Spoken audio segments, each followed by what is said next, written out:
Welcome back. Steve Price with you. Now, the Productivity Commission has warned today the transition to net zero is set to be much more expensive than expected. Gee, what a surprise that revelation is. A new report saying more government intervention will be needed. That means more money, I suspect, grants, subsidies, you name it. Labor's climate targets are going to be met. That's if they're going to be met. That's what's going to happen. Joining me now, that was all on the front page of the Australian newspaper this morning. Joining me now, Shadow Energy Minister Dan Tehan. Minister, good to see you. Thanks for joining us. Pleasure, Steve. Wonderful to be with you. Just had 2 days at Sheepvention in Hamilton, and can I tell you, people are very, very concerned about the price of energy on the ground here in rural Victoria. Well, I spent a lovely weekend down in Dunkeld in your electorate just 2 weekends ago, and that backdrop of yours there is exactly what I was looking at as I had dinner in the Royal Mail Hotel, so it's a great part of the world.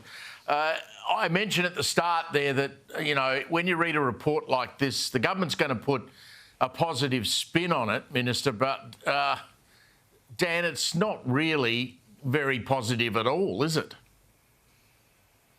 No, it isn't. And the government has to come clean with the Australian people on what is the cost of their energy transition, because they're getting it wrong and yet they won't tell the Australian people what the cost is going to be. Now, you'll remember there was a report from the Productivity Commission around a new way to tax, and that had all the costings associated with it.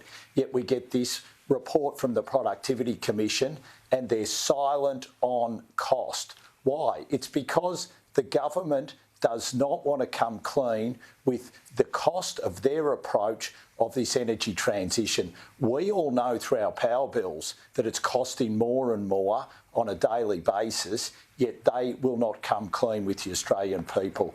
And Chris Bowen and Anthony Albanese must come clean. They have to be transparent and they've got to be upfront with the Australian people, because they're hurting at the moment and they're hurting through their power bills.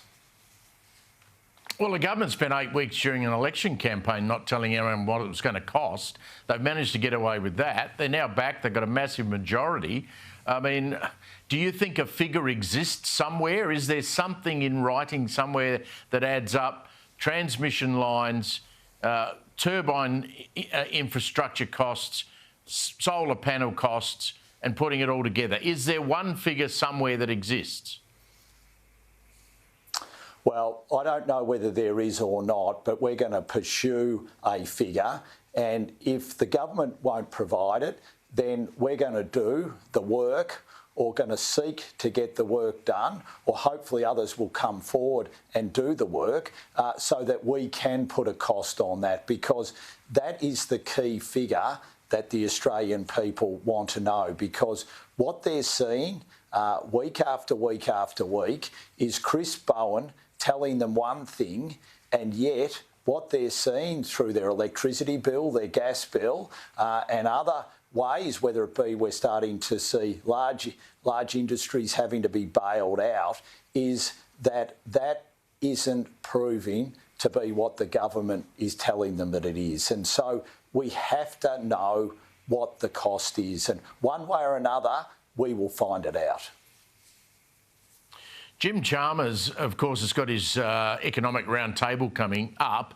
There's a lot of doubt about what exactly will come out of that and whether it's already been pre-organised. But surely someone in that roundtable, whether it be, from big business, from the mining industry, even your deputy leader, is going to ask that question, aren't they, at that 3-day roundtable? And they have to get an answer. Well, they need to get an answer, because Jim Chalmers has come clean and said that the energy transition is costing more than they thought it was going to. So surely he's got to be able to say, well, how can he say something like that? It must be based by facts. And if it is based by facts, then he obviously has the information that the Australian people should know.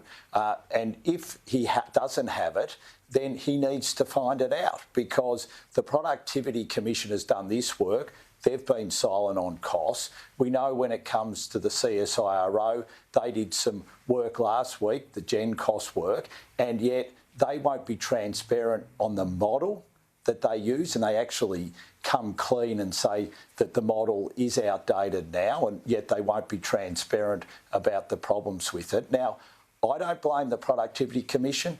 I don't blame the CSIRO. What I blame is the government, because the government isn't asking the questions of these organisations that it should be, is please do the work, do it properly, be transparent and tell the Australian people what they're in for. And if the government won't ask those questions, then the government is hiding something, and we're going to pursue them on that. Dan Tehan, we got an example last week of cost blowouts in Victoria with that interconnector that's coming from New South Wales into Victoria. You know it well. It's called the Interconnect West Transmission Project. That's facing major cost blowouts. According to a report from the Australian Energy Market Operator, the project's now blown out from $3.9 billion to $7.6 billion. Someone said it could even go to $11 billion, $11.4 billion. They're huge numbers, but that's one transmission line project joining two states. I mean, if you look at this thing nationwide, how the hell are we going to pay for it? Well, you're going to pay for it through your electricity bills, because that blowout in costs, they've at least doubled, if not, gone 3 times higher than what the government said they would be. And that could be, just for that single project alone, upwards of $100 extra on your power bill. And this is just one project. So when you look across the board at what's happening, there's no way that the government can deliver on their $275 reduction on people's power bills that they promised by the end of the year. And there's no way that they can say in good conscience that electricity prices are going to be lower. So all these things just continually add up to a complete mess. And when Ross Garnaut comes out and says to Chris Bowen, you've made a complete hash of this, surely it's time for the government to start listening. Yeah, we saw another farmers' protest in Melbourne last week. What are your regional and rural constituents saying about facing heavy fines if they don't allow these people onto their property to erect these things? They're seriously concerned about their individual rights. They're seriously concerned that we're seeing a government that is absolutely happy to run roughshod over them in pursuit of their ideological agenda. And there is growing anger in rural Australia about what is happening.